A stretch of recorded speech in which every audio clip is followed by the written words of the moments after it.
Good morning. Welcome to our class CGPS। आज हम देखेंगे गाइस आपका क्लास 11वीं विषय जो है अर्थशास्त्र के अंतर्गत में आज हम तीसरे अध्याय मतलब उसका भाग में कि सांख्यिकी की विषय सामग्री क्या क्या होती है। तो सब्जेक्ट मैटर ऑफ स्टैटिक्स के बारे में अपन पढ़ेंगे। तो सांख्यिकी विषय सामग्री के दो संगठक है। पहला है विवरणात्मक सांख्यिकी तथा निष्क्रियात्मक सांख्यिकी। तो बच्चों इससे पहले आपको मैं कुछ जानकारी देना चाहता हूँ आपको कि बच्चों जितना से जितना हो सके आप इसमें जो है पढ़ाई मतलब PDF के माध्यम से जो भेजा जा रहा है आपके पास उसको अधिक से अधिक इसमें ध्यान दें और पढ़ें इसको, तभी आपको जो है इसके बारे में अच्छे से मालूम हो पाएगा। यहाँ पर देखा जा रहा है बच्चे कई लोग अभी यहाँ पर देखते नहीं, जैसे भेजा जा रहा है उसको, है ना। तो एक बार इसको देखें और पढ़ें इसको, तभी आपको पाठ समझ आया, क्योंकि आपके लिए जो है 11वीं के लिए ये जो नया सब्जेक्ट जो है नया है बच्चों, है ना। तो ध्यान रखेंगे मेरे बात को और अपना ये काम करेंगे बच्चों, ठीक है। तो फर्स्ट नंबर देखते हैं विवरणात्मक सांख्यिकी। विवरणात्मक तो विवरण के साथ उसको सांख्यिकी बनाया जाता है। तो विवरणात्मक सांख्यिकी से अभिप्राय है उन विधियों से है, मतलब अलग अलग विधियों जिनका प्रयोग आंकड़ों के संकलन, मतलब जो आंकड़े हमको मिलता है डाटा बोलते हैं, उनको संकलित करना अपने पास, है ना। तो उसके बाद प्रस्तुतिकरण तथा विश्लेषण के लिए किया जाता है। उसी जो आंकड़े मिला उसको प्रस्तुतिकरण करना है और विश्लेषण करना उसी के बारे में। यह विधि केंद्रीय जो है प्रवृत्ति की मापों जैसे औसत, मध्यिका, बहुलक निकलता है इससे। अपकृण्य की मापों जैसे माध्य विचलन, मानक विचलन आदि जो आपको इसमें बुक में दिया गया है बच्चों। सहसंबंधों की मापों आदि की गणनाओं से संबंधित होता है ये। उदाहरण के लिए विवरणात्मक जो होता है सांख्यिकी का प्रयोग तब किया जाता है जब आप अपने विद्यालय में माध्यमिक स्तर के विद्यार्थी की औसत लंबाई की गणना करते हैं। इसी प्रकार विवरणात्मक सांख्यिकी का प्रयोग तब किया जाता है जब आपको यह ज्ञात हो कि सभी कक्षाओं के विद्यार्थी के विज्ञान और गणित में अंक एक दूसरे से घनिष्ठ रूप से संबंधित है। कोई 20-25 ऐसे पाते हैं जैसे ना। उसके बाद अगला है दूसरा है निष्कर्ष सांख्यिकी, इन्फरेंशियल स्टैटिक्स जो है निष्क्रियात्मक जो है सांख्यिकी से प्राय उन सभी विधियों से हैं जिनके द्वारा किसी प्रतिदर्श सैंपल बोलते हैं के आधार पर समग्र जो है या जनसंख्या के संबंध में निष्कर्ष निकाले जाते हैं। निष्कर्ष निकालना है, यदि आपकी उदाहरण दिया है, यदि आपकी कक्षा का अध्यापक केवल कक्षा के विद्यार्थियों के प्रतिदर्श के औसत के वजन के आधार पर ही संपूर्ण कक्षा जिसमें समग्र जनसंख्या कहती है के औसत वजन की गणना करता है, तो वह निष्क्रियात्मक सांख्यिकी का प्रयोग कर रहा है। मतलब जितने हैं औसत के आधार पर वजन का निकाला जा रहा है। अब अगला देखेंगे जो यहाँ पर दिया गया है आपका सांख्यिकी की सीमाएं क्या होता है, लिमिटेशन ऑफ स्टैटिक्स, तो कितना दूरी तक जा सकता है, कार्य होता है, इसके बारे में हम पढ़ेंगे। तो पहला देखेंगे यहाँ पर तीसरा नंबर का जो है सांख्यिकी की सीमाएं में सांख्यिकी विज्ञान की लोकप्रियता व व्यापक उपयोग के बावजूद भी इसकी कुछ सीमाएं हैं। प्रत्येक शास्त्र की कुछ सीमाएं अवश्य होती हैं, मतलब जो बना रहा है उसका कुछ सीमा तो होना है। ऐसे व्यक्ति जो किसी शास्त्र की सीमाओं से परिचित नहीं होते उसका गलत प्रयोग भी कर सकते हैं, मतलब उस सीमा नहीं है तो उसको, है ना। अतः सांख्यिकी विज्ञान की सीमाओं को जान लेने पर इसकी सही इस्तेमाल करने में तथा इसके आधार पर सही निष्कर्ष निकालने में मदद मिलेगी। अगर हम उसके बारे में नहीं जानेंगे तो हमारा जो है सही निष्कर्ष निकल नहीं पाएगा, है ना। सांख्यिकी निम्न सीमाएं हैं बताया गया। पहला क्या है, संख्यात्मक तथ्यों का ही अध्ययन, मतलब जो संख्या दिया है उसी का अध्ययन हमको करना है। सांख्यिकी केवल ऐसे तथ्यों को अध्ययन करती है जिन्हें संख्याओं के रूप में व्यक्त किया जा सके, जो नंबर लिखा है उसको। इसके अंतर्गत गुणात्मक तथ्यों जैसे ईमानदारी, मित्रता, स्वास्थ्य आदि का अध्ययन यहाँ पर नहीं किया है, क्योंकि ये संख्या नहीं है। केवल समूह का अध्ययन, देखो हम इसमें समूह के रूप में रहते हैं उनका ही अध्ययन किया जाए, स्टडी ऑफ एवरेज ओनली। तो सांख्यिकी में किसी विशेष इकाई को लेकर उसके व्यक्तिगत गुणों का ही विवेचन नहीं किया जा सकता। इसमें ये ध्यान रखना, व्यक्तिगत गुणों का नहीं करता उसमें, बल्कि तथ्यों के समूह का अध्ययन किया जाता है, क्या क्या इसमें हो रहा है। यदि व्यक्तिगत इकाई के मध्य से ही समूह का अध्ययन किया जाता है, उदाहरण के लिए सांख्यिकी में एक व्यक्ति द्वारा अर्जित आय का कोई अर्थ नहीं होता, वहाँ पर समूह के रूप में सब आय करा है। जब तक कि हम किसी संस्था संगठन में काम करने वाले अन्य व्यक्ति की मासिक आय संबंधी सूचना नहीं ले लेते। ये उसके बाद तीसरा देखेंगे समरूपता की कसौटी, होमोग्लेनिटी तो सांख्यिकी की कसौटी पर खरा उतरने के लिए आंकड़े समरूप होने चाहिए, मतलब विषम नहीं होना चाहिए, मतलब ज़्यादा नहीं हो, समरूप होने पर वे तुलनीय हो सकेंगे। आंकड़ों की विजातीय को समाप्त करना अत्यंत जटिल कार्य होता है। अगला है चौथा है परिणाम केवल औसतन सत्य होता है। Result at true only on average. सांख्यिकी के नियम केवल औसत के रूप में ही सत्य होते हैं। ये केवल व्यापक प्रवृत्ति को ही प्रकट करते हैं।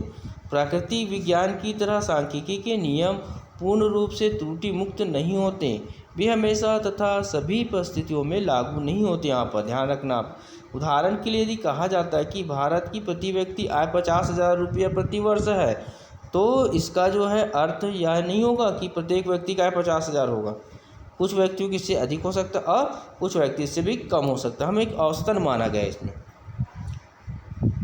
अब बिना संदर्भ के निष्कर्ष गलत हो सकता है। हम बिना बोले किसी का हम काम जो है करेंगे संदर्भ में जो है तो गलत हो सकता है ना। Without reference result many prove to be wrong. तो सांख्यिकी निष्कर्षों को भली प्रकार से समझने के लिए आवश्यक है कि उन परिस्थितियों का भी अध्ययन किया जाए जिसमें निष्कर्ष निकाले गए हों, अन्यथा वे असत्य ही हो सकता है, सत्य नहीं हो सकता। उदाहरण के लिए जैसे व्यापारी के 3 वर्षों का लाभ क्रमशः जैसे 1,000, 2,000, 3,000 रुपये। इसके विपरीत दूसरे व्यापार में उन्हीं 3 वर्षों का लाभ क्रमशः 3, 2, 1 है। तो दोनों का औसतन लाभ कितना होगा? बराबर के रूप में देखा जाए तो 2,000 रुपये होगा। इससे परिणाम निकलता है कि दोनों व्यवसाय की एक सी अवस्था थी वहाँ पर, किंतु यह वास्तविकता नहीं है। संदर्भ में देखा जाए तो पहले व्यवसाय उन्नति कर रहा था जबकि दूसरा व्यवसाय अवन्नति कर रहा है। मतलब तो पैसे देखो, पहले 1,000, 2,000, 3,000 लाख बढ़ते, ये पहले 3,000 फिर 2,000, 1,000, मतलब ये अवन्नति कर रहा है। छठवां देखेंगे विशेषज्ञों की आवश्यकता है ना, नीड एक्सपर्टीज। सांख्यिकी विधि सरल नहीं होती है। इन्हें सामान्यतः व्यक्ति प्रयोग में नहीं लाया जा सकता, जटिल होने के कारण।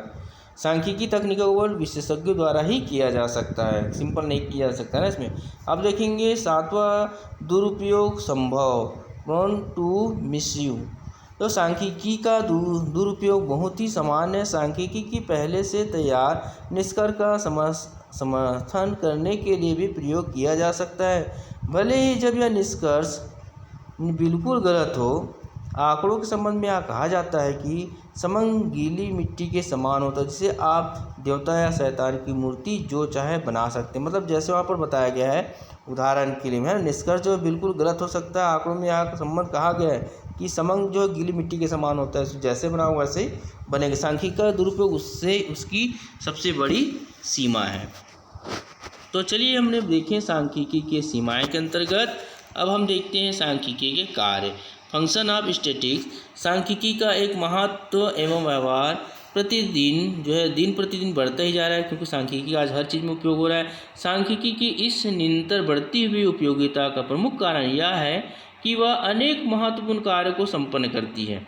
एक कार्य ना करके अनेक प्रकार के कार्य संपन्न करता है। वर्गस के अनुसार बताया गया है सांख्यिकी का मौलिक उद्देश्य अज्ञानता, पक्षपात, निरंकुशता, निर्णयों में अपूर्णता व स्वेच्छा, परंपरावादिता एवं रूढ़िवादिता के साम्राज्य का अंत करके ऐसे क्षेत्र की वृद्धि करना है जहां विश्लेषण किए गए परिणात्मक तथ्यों के आधार पर निर्णय लिए जा सके या लिए जाते हैं तथा सिद्धांत का प्रतिपादन किया जाता है। तो ये महत्वपूर्ण सांख्यिकी आंकड़े हमको लेना है। तो सबसे पहले देखेंगे सांख्यिकी की जटिलता को सरलता बनाती है। जो स्टैटिस्टिक्स सिंप्लीफाइज कॉम्प्लेक्सिटीज। जो सांख्यिकी विशाल संख्यात्मक तथ्यों को सरल समझने योग्य बनाती है। यदि बहुत सारे तथ्य बिखरे हुए अवस्था में हो तो उसे निष्कर्ष निकालना कठिन कार्य है। यदि वह अवर्गीकृत या संपादित आंकड़े ही केवल दिए गए हो तो उसमें कोई निष्कर्ष निकालना कठिन होगा। पूर्ण आंकड़े जब होगा तभी निकल पाएगा, किंतु जब आंकड़े का सही संपादन किया जाए तो उनका विश्लेषण एवं परिणाम निकालना सरल हो जाता है। संपादित आंकड़ों का प्रदर्शन भी सरलता से संभव हो पाता है। दूसरा है तथ्यों।